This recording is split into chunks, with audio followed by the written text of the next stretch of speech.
British history is long and fascinating, and there are no shortage of monuments, castles, and other historic sites that you can go visit to experience that history.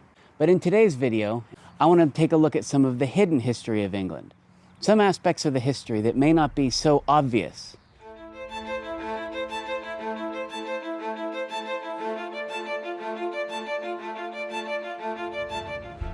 I'm standing in one of the many commons that surround the small fenland village of Soham, located in East Anglia.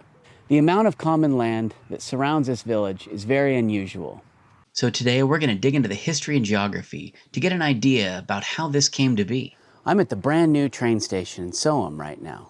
Behind me, you see acres and acres of productive farmland and a small little stream. Now, if we were to come here several hundred years ago, the scene would have been very different. This would have been Soham Mere, a lake so large that people at the time thought it was probably the largest in England. A tremendously productive resource. The locals harvested hundreds of eels from this lake every year. Medieval Soham was very different than it is today. It was a manor at the time, divided into fields that were farmed by tenant farmers, common land available to everyone to harvest resources and to graze their cattle, and the domain, which is the land owned by the lord and typically farmed by hired labor. Access to the common land was granted proportional to the amount of land that people farmed in exchange for customary duties. This is all very normal so far. The thing is, fenland is not really conducive to farming. Most people kept cattle, cut reeds in the fens, hunted waterfowl, and harvested eels. Elsewhere in England, wealth was coming from agriculture and sheep, not from cows and eels. But by the 15th and 16th centuries, many locals had accumulated a fair bit of wealth exploiting these local resources. Then, in 1620, Soham Manor was bought by a man named Robert Heath, who set about making things more profitable. First, he took his large share of the commons and began to enclose it, to farm it for his own use, essentially turn it all into his domain.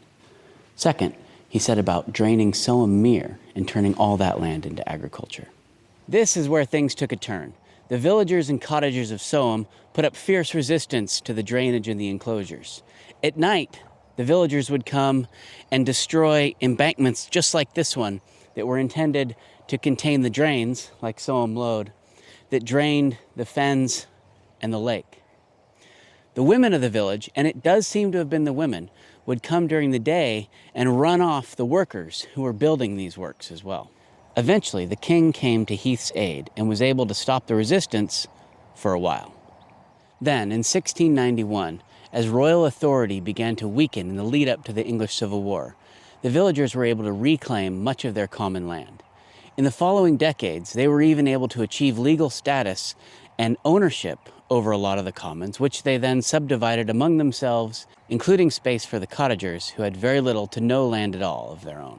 As the years went by, more and more land was enclosed. By the 19th century, economic hardship was rampant, and many of the local villagers were forced back to the common to eke out a living the way that their ancestors had.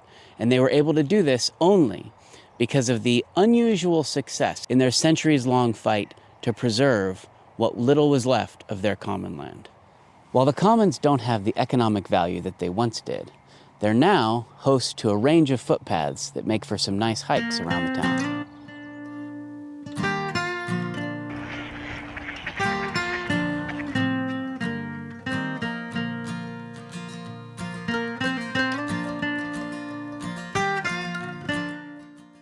Modern Soham is very different. Many villagers now commute to jobs out of town. Agriculture and harvesting eels are not the industries that they once were. Medieval history feels long ago, but the fens and commons that surround the village serve to remind us of the unique and fascinating history of this little corner of England. Thanks for watching.